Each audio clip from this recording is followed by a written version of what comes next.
লগতে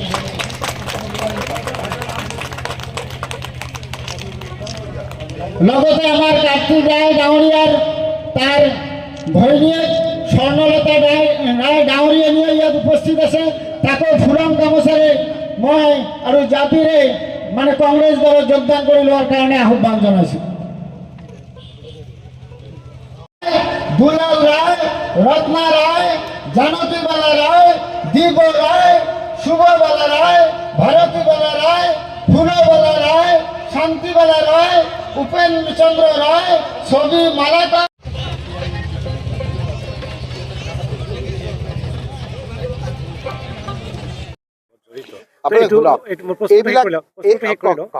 মানে এইটো কেন্দ্ৰীয় যিবিলাক চোৰাংচোৱা সংস্থা আছে এইবিলাক কি অপমান কৰা বুলি আপুনি কৰে নেকি? বিনাশকালে বিপৰীত বুদ্ধি, যেতিয়া বিনাশ আহে, শাস্ত্ৰত এটা কথা আহে, তেতিয়া বিভিন্ন ধৰণৰ বিপৰীত বুদ্ধি আহে। এই ধৰণৰ কথা বতৰাবিলাক তেলেংগানাৰ মুখ্যমন্ত্ৰীয়ে কৰিছিল।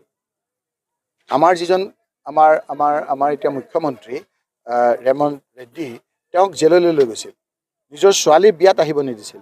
ৰাইজে ক্ষোভিত হৈ এতিয়া সেই মুখ্যমন্ত্ৰীজনৰ নাম পাহৰিলে, মানুহে পাহৰি গ'ল। এতিয়া মুখ্যমন্ত্ৰী হিমন্ত বিশ্ব শৰ্মাৰ অধপতন হৈছে, তেওঁ যাওঁ অৱস্থা হৈছে।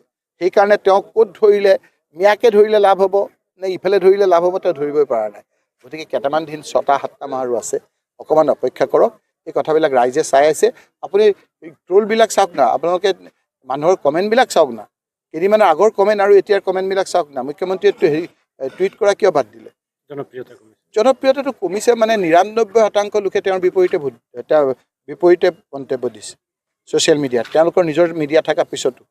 আৰু 99% লোক আমাৰ গৌৰৱ গগৈ ডাঙৰীয়াক সমৰ্থন কৰিছে।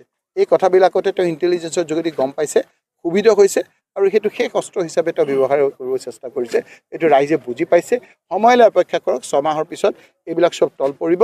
এই তলত যিবিলাক তেওঁলোকে যিদৰে ইলিগেল কৰিছে, যিবিলাক জাতি জনগোষ্ঠীক অপমান কৰিছে, যি 6 জনগোষ্ঠীক তেওঁ জনজাতি কৰা নাই, এই কথা বতৰাবিলাকত আপোনাৰ ইলেকশ্যনৰ সময়তে ৰাইজে ভোটৰ আকাৰে তেওঁলোকক বিজেপিক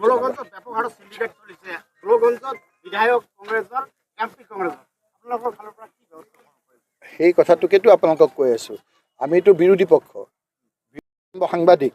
এতিয়া সাংবাদিকৰ আধা নিউজ গৈ পেলাই গৌৰীপুৰতে নাইকিয়া হৈ যাব, আধা আপোনাৰ এই গুৱাহাটীত গৈ পেলাই কাট এণ্ড পেষ্ট হ'ব। আমাৰ কথাবিলাক দিয়ক, মোক মেনেজ কৰিব পৰা নাই। এতিয়া বেলেগৰ মেনেজবিলাক হৈ যায়, কোনে কৰেতো আপোনালোকেও জানে। কি মনে কি আখৰৰ মনে কি আখৰৰ মই ইয়াতে কৈ আছোঁ যে SP-য়ে নাজানে নেকি, DC-য়ে নাজানে নেকি? মাত পাতিলে কি হ'ব? বন্ধ কৰিব লাগিব, আন্দোলন কৰিম আমাৰ ইয়াৰ। আমাৰ স্থানীয় লোকসকলে যদি কেতিয়াবা আৰম্ভ কৰিছোঁহে, সময়টো আহিব দিয়ক না।